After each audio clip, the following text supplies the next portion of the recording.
deuxième manifestation, nous pouvons citer l'amour de la flatterie. Lisons Actes 16, du verset 16 au verset 18. La Bible déclare: comme nous allions au lieu de prière, une servante qui avait un esprit de python et qui, en devinant procurer un grand profit à ses maîtres, vint au-devant de nous et se mit à nous suivre, Paul et nous. Elle criait: ces hommes sont des serviteurs du Dieu très haut et ils vous annoncent la voie du salut. Elle fit cela pendant plusieurs jours. Paul, fatigué, se retourna et il dit à l'esprit: je t'ordonne au nom de Jésus-Christ de sortir d'elle. Et il sortit à l'heure même. En lisant ce texte, on peut se dire: mais pourquoi Paul a fait ça? Pourquoi il a fait ça? Cette femme disait la vérité. C'est vrai. Ces hommes étaient des hommes qui annonçaient l'évangile, du Dieu très haut. C'est la vérité. Mais pourquoi Paul a fait sortir l'esprit de python du corps de cette femme? C'est par quel esprit qu'elle faisait ça? Si ce n'est pas l'esprit de Dieu, c'est que c'est l'esprit du malin. Et l'esprit de python, c'est l'esprit du malin, c'est l'esprit du diable. Mon frère, par quel esprit les gens parlent? Par quel esprit les gens annoncent? Par quel esprit les gens font les délivrances? Par quel esprit les gens opèrent des prodiges? Par quel esprit? L'esprit de python existe encore dans nos églises. L'esprit de python existe encore dans nos églises. Ces soi-disant serviteurs de Dieu flattent votre ego à travers des fausses prophéties.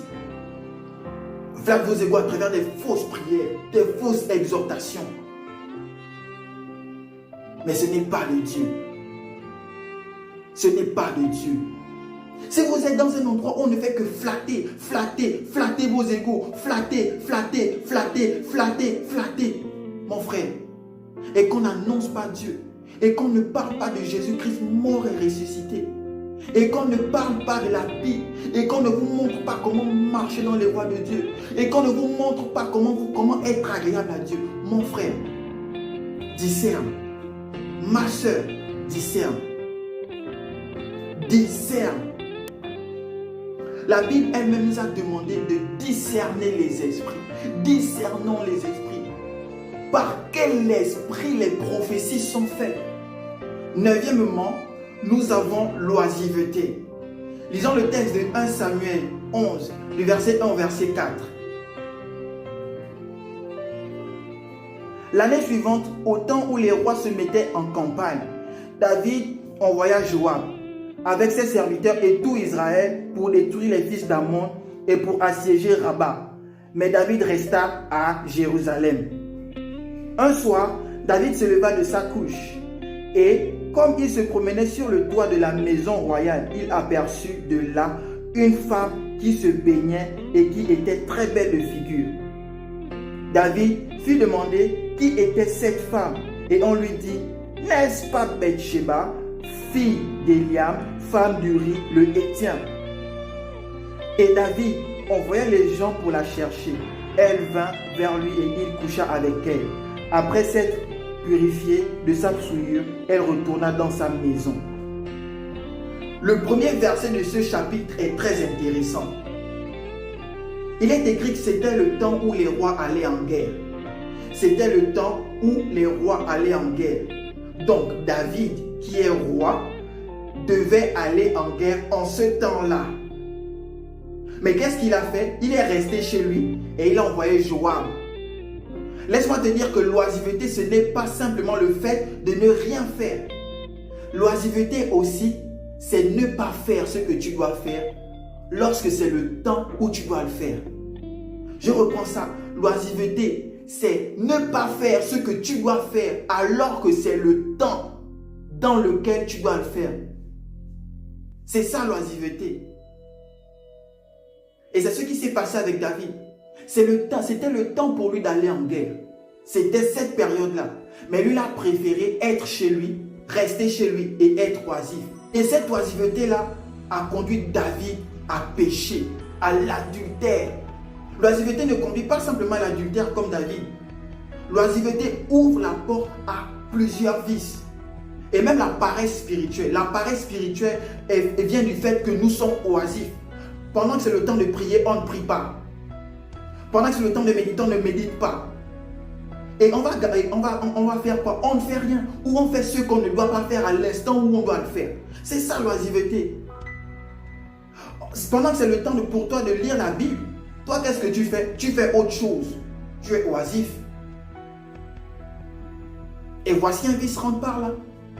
Pendant que c'est le temps pour toi de te consacrer à Dieu, toi qu'est-ce que tu fais? Tu fais autre chose. C'est ça l'oisiveté, oh. C'est ça l'oisiveté. Alors lorsque tu vas faire ce que tu dois faire à l'instant où tu dois le faire, tu vas finir d'être oisif. Et tu ne vas pas tomber dans les vices que ouvre l'oisiveté. L'oisiveté, ce ne se manifeste pas seulement chez les jeunes, mais même chez les adultes, l'oisiveté se manifeste. Laisse-moi te dire que lorsque tu accordes plus de temps à ton travail, plus de temps à ta carrière professionnelle qu'à Dieu, tu es oisif. Lorsque tu accordes plus de temps à tes études, plus au lieu de Dieu, tu es oisif. Si c'est le temps de Dieu et que toi tu choisis de prendre ce temps-là pour travailler et que Dieu n'a pas accordé ça, tu es oisif.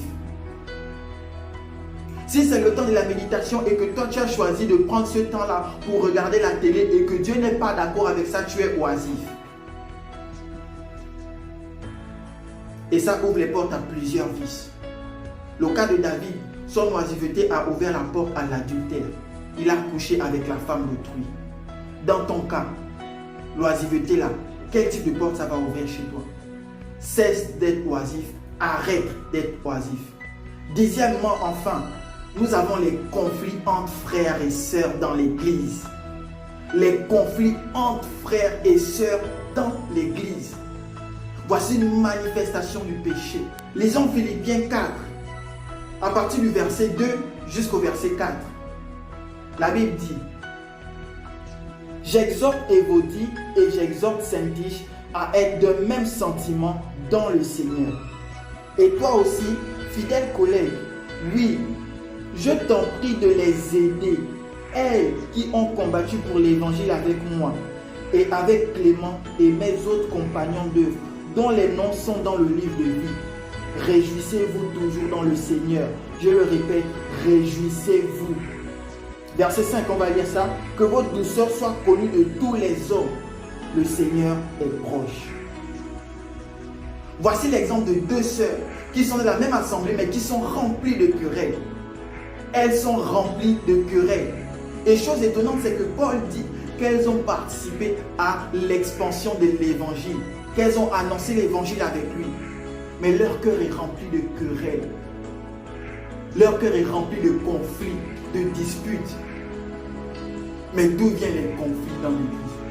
Parce que ça existe encore dans nos églises, ça existe encore dans nos assemblées, les conflits. Mais d'où viennent ces conflits? Cela vient de nos passions charnelles. Car le conflit n'est pas de Dieu. Le conflit n'est pas de Dieu.